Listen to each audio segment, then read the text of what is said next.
So, good morning guys. Today, gagawa tayo ng strawberry cheesecake. So, first thing first, unahin natin ang ating crust.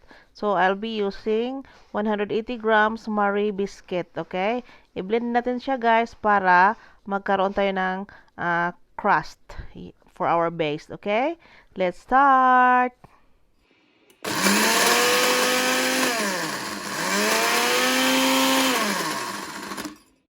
Tapos na. So it's done. So we will prepare now our butter. So i-melt natin ang ating butter guys dito sa ating stove. So this is around 113 grams or 113 grams of butter. Ito na yung ating Marie biscuit guys. Lagyan natin siya ng 1 tablespoon ng raw sugar. Tapos, we will add 1/4 teaspoon ng Himalayan salt. Then, ito yung 1 teaspoon ng ating vanilla. So, ito na yung ating 113 grams unsalted melted butter. The butter. Okay?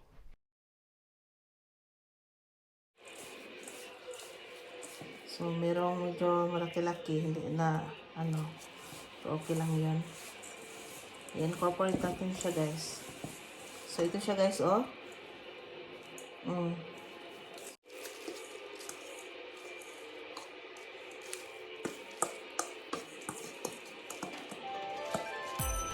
Extra ka. Okay.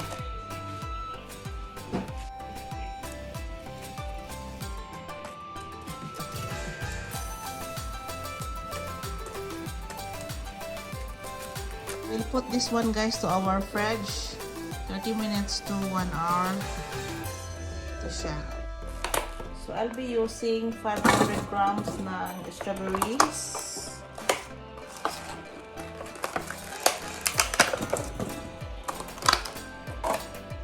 Tignan nyo yung strawberries ko guys, oh. Napaka-wow.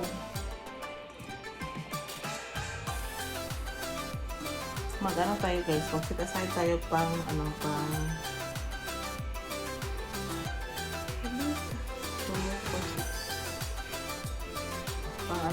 toppings. Kasi ano siya, wow. Then, okay.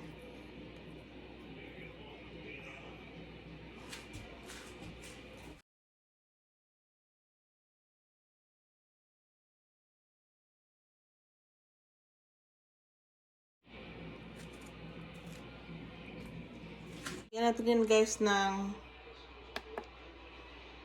2 tablespoons of lemon juice.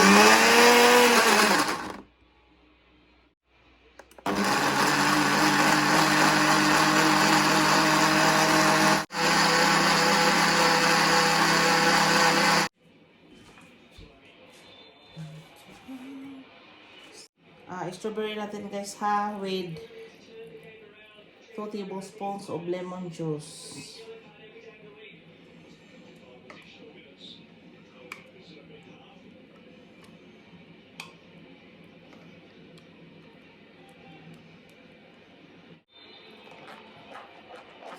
Ito yung strawberry puree natin.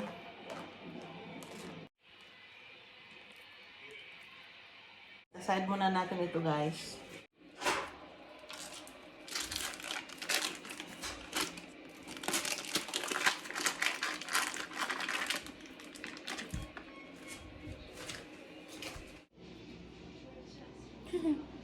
Ito na itong ating cream cheese guys. I added the sugar.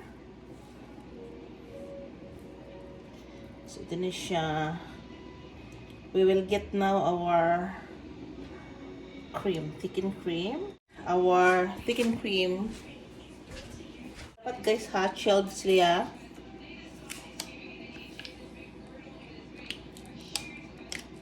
Chilled.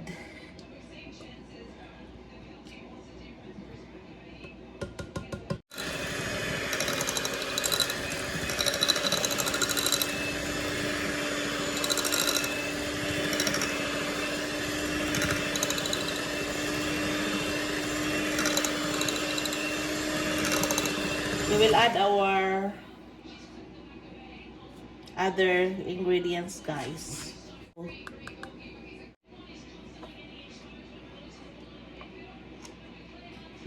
Oh.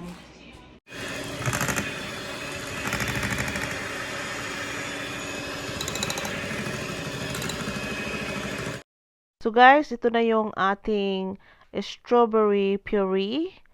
So, while nag-blend tayo nito guys, nilagyan ko yan ng 2 tablespoons ng lemon juice. So, yun ang ating strawberry puree with lemon juice na yan guys. Okay? So, this will become very yummy guys because we are adding the fresh strawberry puree.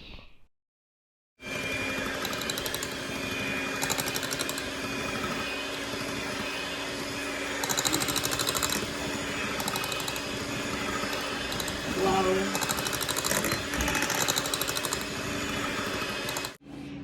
When you play that back, you'll see my finger go. Oh my God!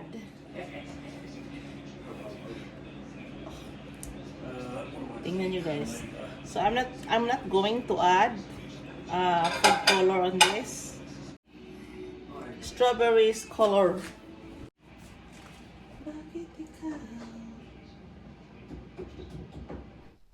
So guys, it's about time to add our gelatin gradually, okay? Yun na yun, okay? Ayan talaga guys, ang paggawa ng cheesecake.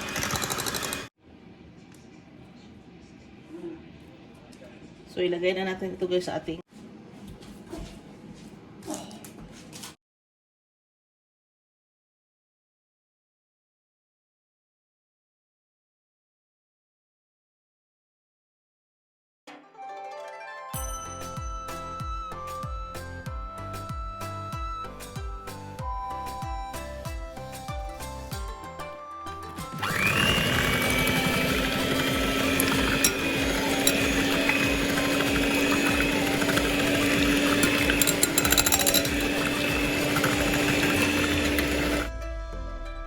So this is now our whipping cream. We are going to put in our icing bag so we can make our decorations. Okay? Sundan nyo lang mga besh.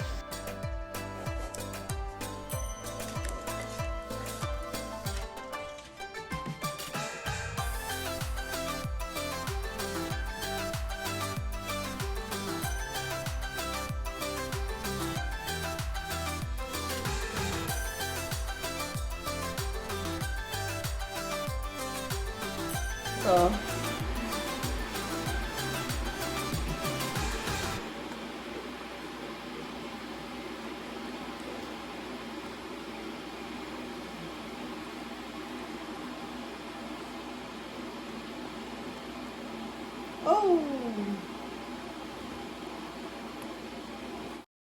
so dapat beautiful yung ating paglagay ng ating strawberries. So, this is it. 10, 4, 6, 8.